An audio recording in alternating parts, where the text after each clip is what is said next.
નમસ્કાર, હું છું હિના અને આપ જોઈ રહ્યા છો આપણું ગુજરાત. સમાચારની વિગતવાર વાત કરીએ તો ઉત્તર પ્રદેશના હાથરસ જિલ્લાના સિકંદરરાવ પોલીસ સ્ટેશન વિસ્તારના રતિભાનપુર ગામમાં આયોજિત ભોલે બાબાના સત્સંગમાં અચાનક નાસભાગ મચી ગઈ હતી. નાસભાગમાં અત્યાર સુધીમાં 121 લોકોના મોત થયા છે. મૃતકોમાં ઘણી મહિલાઓ અને બાળકો પણ સામેલ છે.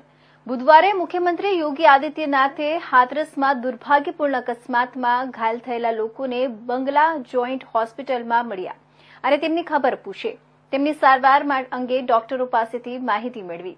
મુખ્યમંત્રીએ કુશળ તબીબોના નેતૃત્વ હેઠળ તમામની યોગ્ય સારવાર સર્વોચ્ચ અગ્રતા પર આપવાનો નિર્દેશ પણ આપ્યો હતો. સીએમએ કહ્યું કે 16 જિલ્લાના લોકો અકસ્માતનો ભોગ બન્યા છે. એસઆઈટીની રચના કરવામાં આવી છે. અનેક પાસાઓની તપાસ કરવામાં આવશે. સીએમએ કહ્યું કે દોષિતોને સજા થશે. ઘટનાની ન્યાયિક તપાસ થશે. એસઆઈટી સમગ્ર મામલાની તપાસ કરી રહી છે. સીએમ યોગીએ પણ અખિલેશ યાદવના નિવેદન પર પ્રતિક્રિયા આપી કે કેટલાક લોકો રાજનીતિ કરી રહ્યા છે. સીએમએ કહ્યું કે આ સમગ્ર ઘટનાની ન્યાયિક તપાસ થશે. હાઈકોર્ટના નિવૃત્ત ન્યાયાધીશના નેતૃત્વમાં એક સમિતિની રચના કરવામાં આવશે. કથાકારને સ્ટેજ પરથી હટાવતી વખતે મહિલા જૂથ કથાકારને સ્પર્શ કરવા આગળ વધ્યું અને આ દરમિયાન અકસ્માત થયો. નોકરો પણ ત્યાં હતા. આવા સંજોગોમાં સેવકો વહીવટીતંત્રને પ્રવેશવા દેવા માંગતા નથી. જ્યારે પરિસ્થિતિ તેમના હાથમાંથી નીકળી ગઈ ત્યારે તેઓએ વહીવટીતંત્રને જાણ કરી.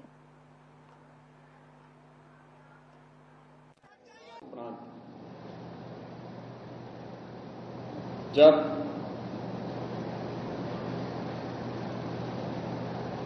इस कार्यक्रम में जो सज्जन वहां पर अपना उपदेश देने के लिए आए थे, उनका कार्यक्रम या उनकी कथा संपन्न हुई तो कथावाचक के मंच से उतरने के बाद जीटी रोड में जैसे ही उनका काफिला आया था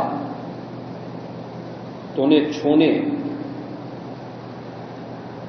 के लिए जब महिलाओं का एक दल उधर बढ़ा तो उनके पीछे पीछे भीड़ गई और इसी के बाद वे एक दूसरे के ऊपर चढ़ते गए. सेवादार भी लोगों को धक्का देते रहे, जिसके कारण दोनों ओर, जीटी रोड के दोनों ओर और जीटी रोड के अंदर भी ये सब हादसा वहां पर होता हुआ दिखाई दिया. इसका सबसे दुखद पहलू ये था कि इस प्रकार के आयोजन में जो सेवादार प्रशासन को अंदर घुसने नहीं देते, दुर्घटना होने के तत्काल बाद या दुर्घटना के दौरान प्रारंभिक रूप में इन्होंने पहले वहां पर इस मामले को दबाने का प्रयास किया, लेकिन जब उन्हें प्रशासन ने हॉस्पिटल ले जाने की कार्रवाई प्रारंभ की तो इनमें ज्यादातर सेवादार वहां से भाग गए. इस पूरी घटनाक्रम के लिए हम लोगों ने एडीजी आगरा की अध्यक्षता में एक एसआईटी गठित की है,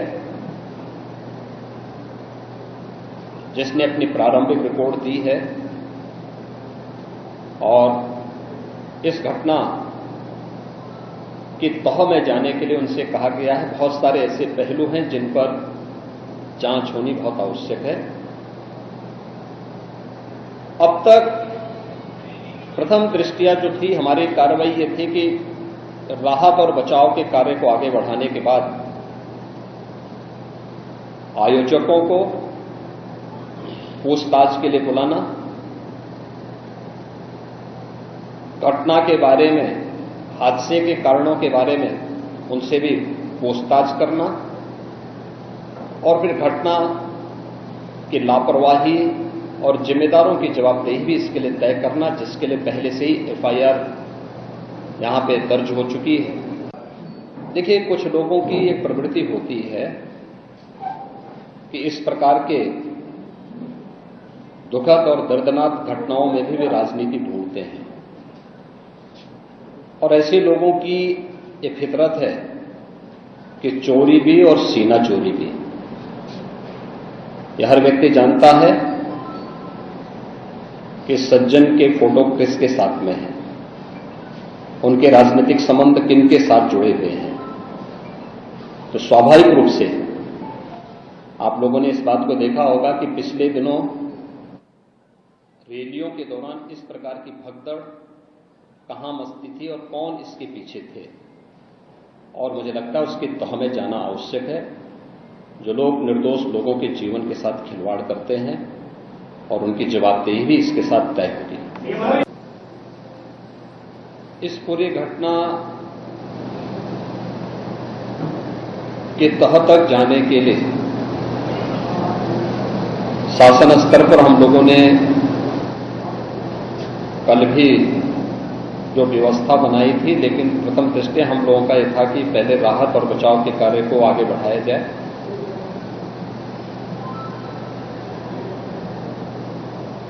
इस पूरी जो अभी हादसा है, इस हादसे में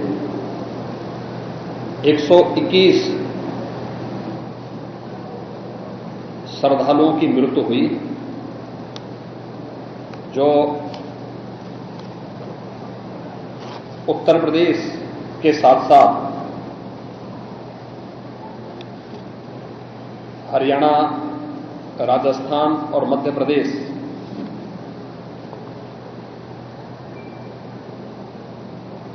से भी जुड़े हुए थे। उत्तर प्रदेश में हाथरस,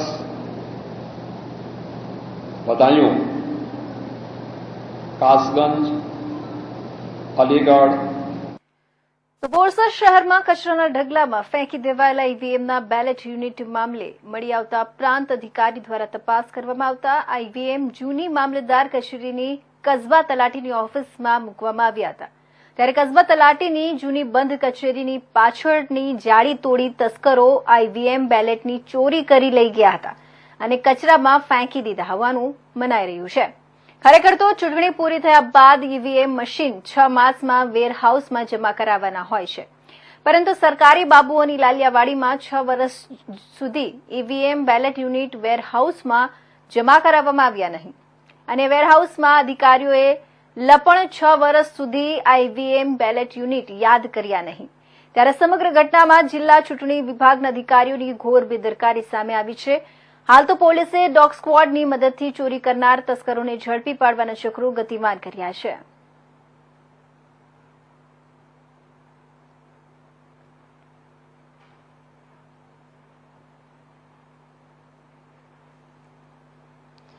તો અષાઢી બીજને તારીખ 7 જુલાઈને રવિવારે ભાવનગરમાં સ્વર્ગીય ભીખુભાઈ ભટ્ટ પ્રેરિત અને જગન્નાથજીની 39મી રથયાત્રા ભાવનગરમાં નિયત માર્ગો પરથી પસાર થવાની છે। આ રથયાત્રાને તડામાર તૈયારીઓ ચાલી રહી છે। આ વર્ષે ભગવાન શ્રી જગન્નાથજી અને બડે ભૈયા શ્રી બલરામજી તથા બહેન શ્રી સુભદ્રાજીના કલાત્મક વાઘાઓ તૈયાર કરવાનું કામ છેલ્લા 35 વર્ષથી સેવા આપતા હરજીવન દાસ ધાણીધારિયા દ્વારા તૈયાર કરવામાં આવે છે તથા સાફા તૈયાર કરવાનું કામ વર્ષોથી સેવા આપતા પ્રફુલ્લાબેન બાબુભાઈ રાઠોડ દ્વારા તૈયાર કરવામાં આવે છે।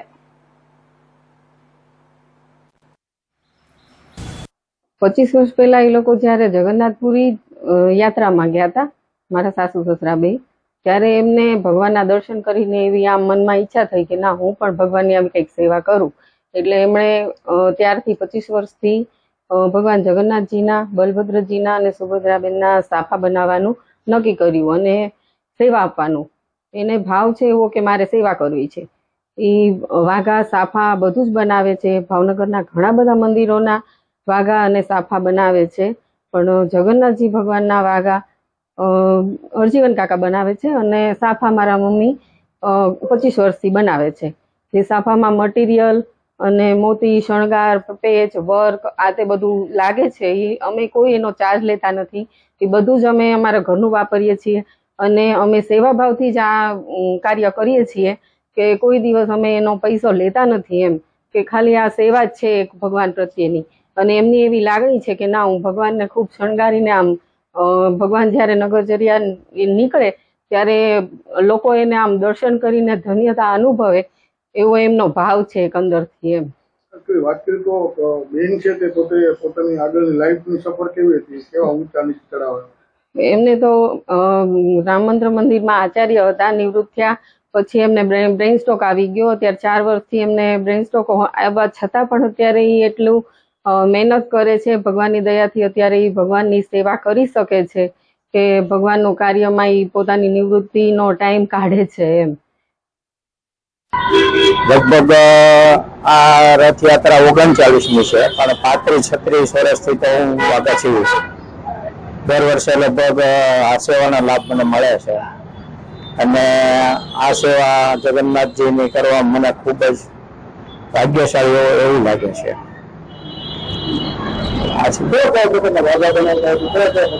આપણે જનરલી દર વર્ષે થોડો વાઘામાં ફેરફાર કરીએ છીએ, પણ કોઈ વખત ધોતી વાળા વાઘા બનાવીએ, કોઈ વખત મોરકળા વાળા બનાવીએ, કોઈ વખત ઘેર વાળા હોય અને કોઈ વખત અમરેલા ટાઈપે હોય. જેવી અનુકૂળતા પણ એ પ્રમાણે દર વર્ષે થોડો ફેરફાર કરીએ છીએ. અત્યારે આપણને સીવવામાં લગભગ 15 દિવસ જેવો સમય લાગે છે. જૂન 11ના દિવસથી હું સીવવાનું શરૂ કરું છું અને એની પછીની 11 એટલે આજે 11 જ છે. 11ના દી કામ બધું પૂરું કરવાની કોશિશ કરું છું. આજે બધું કામ પૂરું પણ થઈ ગયું છે. મટીરિયલ આપણે દર વખતે જેવી અનુકૂળતા માર્કેટમાં કેવું મળે છે, આ વખતે આપણને જરી વાળું અને ટીકી વાળું મટીરિયલ મળ્યું છે. મટીરિયલ સારામાં સારું જ હોય છે. જેવું દર વખતે મળે ને એ પ્રમાણે લઈએ છીએ. કોઈ વખત રેશમ ઉપર હોય તો કોઈ વખત બીજા કોઈ કાપડ ઉપર હોય, પણ આ વખતે પણ સરસ જ કાપડ છે ગાર્ડન ઉપર, એટલે સારામાં સારું છે અને ભાવનગરમાંથી જ લીધું છે, ઉપલબ્ધ થઈ ગયું. આ જગન્નાથજીની યાત્રા કરી પછી સેવા કરવાનો લાભ મળ્યો અને તમને બ્રેઇન સ્ટ્રોક ક્યારે આવ્યો હતો? 2000માં બ્રેઇન સ્ટ્રોક આવ્યો હતો. પછી સેવા કરવાનો લાભ મળ્યો કોરોના પછી. કેટલા વર્ષથી તમે આ બનાવો? શું બનાવો? કયા મંદિરના? ઘણા બધા મંદિરના બધા, રામ મંત્ર મંદિરના, ગણેશજીના, ભગવતી પાર્ક ગણેશજીના ને વચરાજ દાદાના, સુરપુરાના દાદાના બધાના બનાવું છું. મને કાપડ લાવી આપ્યો, પૂઠું, કેનવાસ, મટીરિયલ,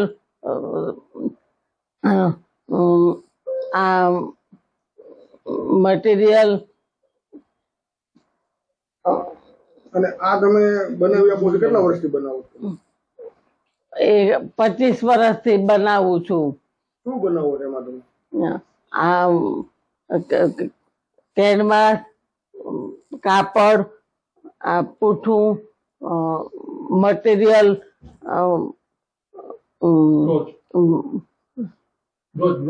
બ્રોચ, મોતી. એમાંથી શું બનાવો? શું તમે?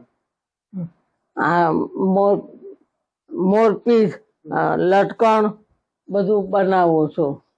એ બધી વસ્તુથી શું બને? શું ભગવાનને સારા લાગે માટે બનાવું છું. ભગવાન ખુશ રહે મારી માટે બનાવું, ભગવાન ખુશ રહે મેં એની માટે બનાવું. શું બનાવો? હા, વાઘા મટીરિયલ. તો જૂનાગઢની મધ્યમાં આવેલા આઝાદ ચોક સ્થિત જર્જરિત હાલતમાં ઇમારત જોવા મળી રહી છે. છેલ્લા અનેક સમયથી જર્જરિત હાલતમાં અહીં ઇમારત જોવા મળી રહી છે. આખરે મહાનગરપાલિકા દ્વારા ક્યારે આ બાબતે ચોક્કસ કાર્યવાહી હાથ ધરવામાં આવશે? આ દ્રશ્યો છે જૂનાગઢ મહાનગરપાલિકાની ઇમારતની નજીકમાં આવેલી આઝાદ ચોક સ્થિત જર્જરિત ઇમારતના. આઝાદ ચોક ખાતે સિટી બસ સ્ટેન્ડ નજીકમાં આ ઇમારતના સ્લેબના સળિયા ખુલ્લા જોવા મળી રહ્યા છે. ગમે તે સમયે આ જર્જરિત ઇમારતનો કોઈ પણ ભાગ ધરાશાયી થઈ શકે છે તે હાલતમાં જોવા મળી રહ્યું છે. આઝાદ ચોક વિસ્તારમાંથી રોજના મોટી સંખ્યામાં લોકોની અવરજવર થતી હોય છે. ન માત્ર જૂનાગઢ શહેર પરંતુ ગ્રામ્ય વિસ્તારમાંથી આવતા લોકોની અવરજવર અહીંથી થતી હોય છે, ત્યારે સ્થાનિકોએ જણાવ્યું હતું કે વહેલી તકે આ જર્જરિત ઇમારત બાબતે કોઈ ચોક્કસ કાર્યવાહી કરવી જોઈએ, જેથી મોટી દુર્ઘટના ન સર્જાય. બીજી તરફ જૂનાગઢ મહાનગરપાલિકાના મેયર ગીતાબેન પરમારે જણાવ્યું હતું કે આ બાબતે પૂર્વેથી જ નોટિસ અપાઈ છે. ઉપરાંત આગામી સમયમાં મહાનગરપાલિકા દ્વારા જર્જરિત ઇમારતનો ચોક્કસ ભાગને ઉતારી લેવામાં આવશે તેવું મેયર દ્વારા જણાવવામાં આવ્યું હતું. વહેલી તકે આ બાબતે કાર્યવાહી કરાશે તેવું પણ જણાવવામાં આવ્યું હતું.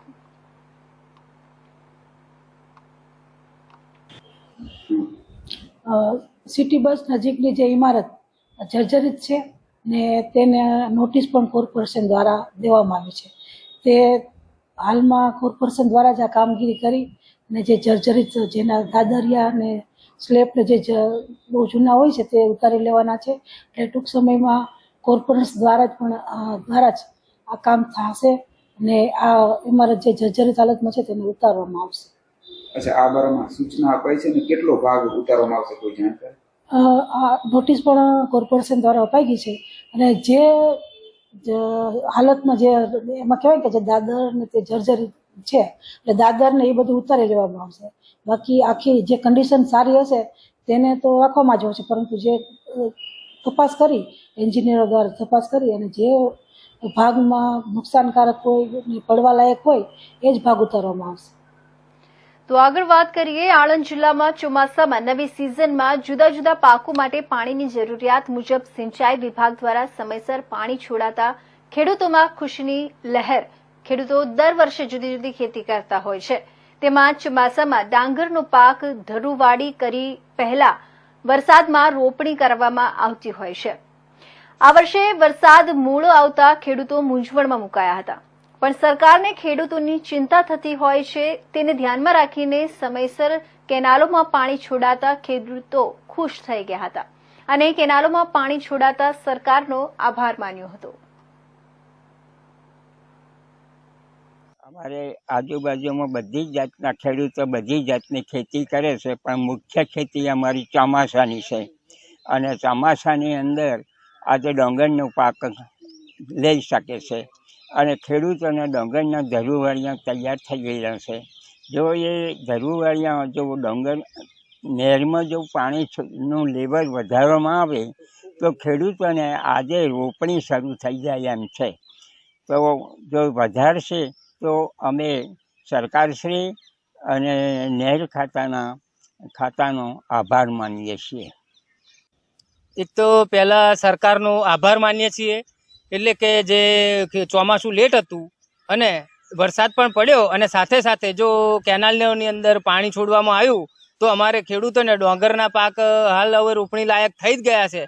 તો અને ખેડૂતોને એક એવું છે કે ભાઈ ડાંગરનો પાક થાય તો બહુ સારું, એમ ઘરની અંદર અનાજ 12 મહિના ચાલે એવું ભરાય. અને આ જે પાણી છોડવામાં આવ્યું તે બદલ સિંચાઈ વિભાગનો તેમજ સરકારશ્રીનો ખૂબ ખૂબ આભાર.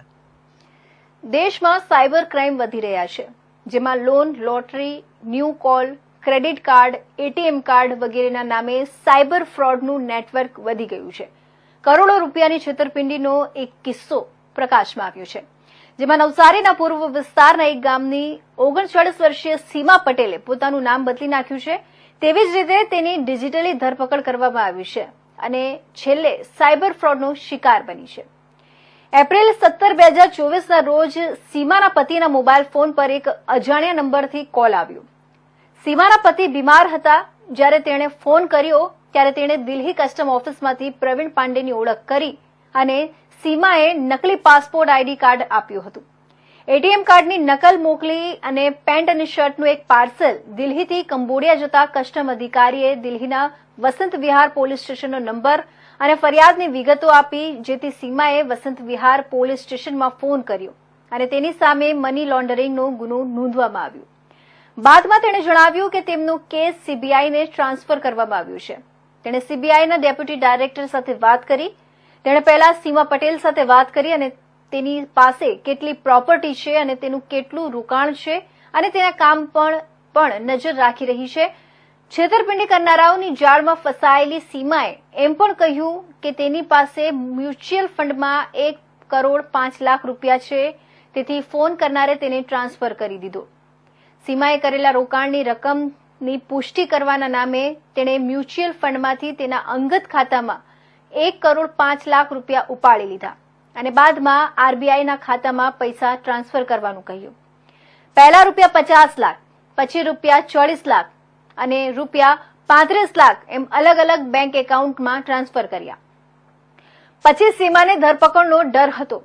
આ કેસમાંથી છુટકારો મેળવવા તેણે સીબીઆઈના ટોચના અધિકારીને 15 લાખ રૂપિયા આપવા પડશે, નહીં તો 1 કરોડ રૂપિયા અને 15 લાખ મોકલવા પડશે. તે સરકારમાં જમા થઈ જશે. એવા ડરથી સીમાએ 15 લાખ રૂપિયા મોકલ્યા. પાછળથી 10 લાખ રૂપિયા વધુ માંગવા પર સીમાને ખબર પડી કે તેની સાથે છેતરપિંડી થઈ રહી છે અને તેણે 14 મે 2024ના રોજ સાયબર ક્રાઇમ હેલ્પલાઇન નંબર 1930 પર ફરિયાદ કરી હતી. પરંતુ ત્યાં સુધીમાં સીમાએ 3 અલગ અલગ બેંકોમાં 140 રૂપિયા મોકલી દીધા હતા. ઠગને 1 કરોડ એટલે કે 5 દિવસોમાં આરટીજીએસ કરો.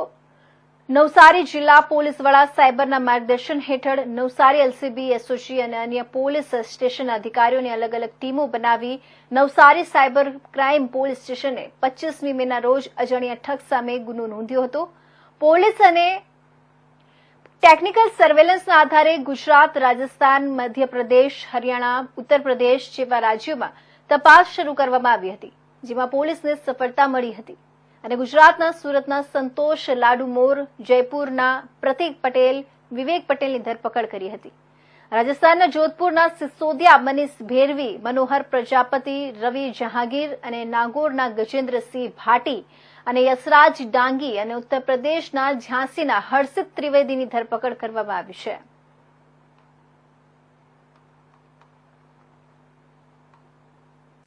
તારીખ 25 જૂન 2024ના રોજ નવસારીના સાયબર પોલીસ સ્ટેશનની અંદર એક સાયબર ફ્રોડનો ગુનો નોંધાયેલો હતો, જેની ટૂંકી માહિતી અનુસંધાને અરજદારને એક આરોપી દ્વારા ફોન કરવામાં આવ્યો હતો અને પોતાની ઓળખાણ સીબીઆઈના ડેપ્યુટી ડાયરેક્ટર તરીકે આપવામાં આવી હતી અને એમના દ્વારા એક પાર્સલ દિલ્હી કસ્ટમ્સ દ્વારા સીઝ કરવામાં આવ્યું છે, જેની અંદર ડુપ્લિકેટ પાસપોર્ટ, 15 જેટલા એટીએમ અને બીજું માલ સામાન છે.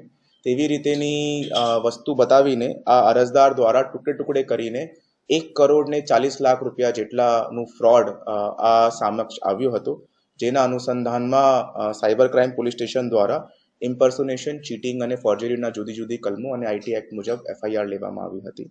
આજે 1 તારીખની રોજ નવસારી પોલીસ દ્વારા મલ્ટી સ્ટેટ ઓપરેશનની અંદર ટોટલ 10 આરોપીની ધરપકડ કરવામાં આવી છે, જેમાં ગુજરાતમાં સુરત અને વ્યારાથી 3 આરોપી, રાજસ્થાનના જયપુર અને જોધપુરથી 5 અક્યુઝડ અને યુપીના મેરઠમાંથી 2 અક્યુઝડ, એવી રીતેના ટોટલ 10 અક્યુઝને મલ્ટિપલ ટીમ્સ બનાવીને ધરપકડ કરવામાં આવી છે.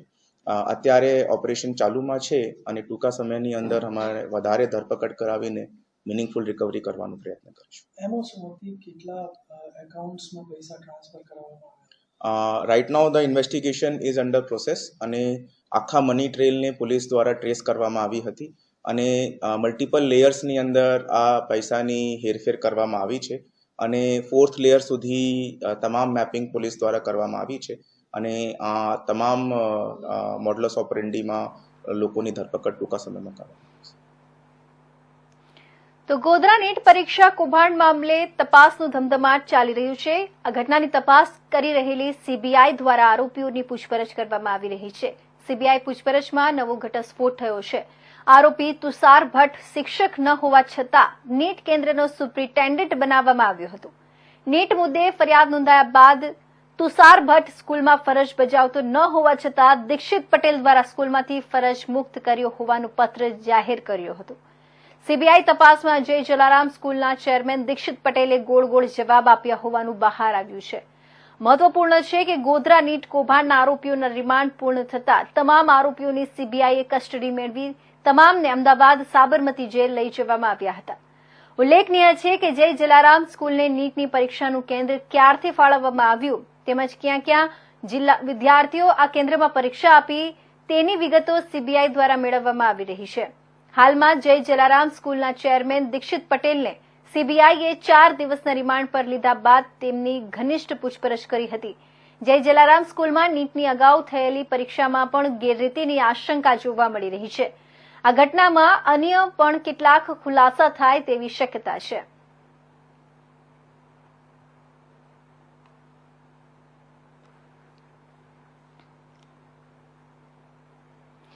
અત્યારના મહત્વના સમાચારમાં બસ આટલું જ. ફરી મળીશું નવા સમાચાર સાથે. ત્યાં સુધી જોતા રહીશું ઇન્ડિયા ન્યૂઝ ગુજરાત.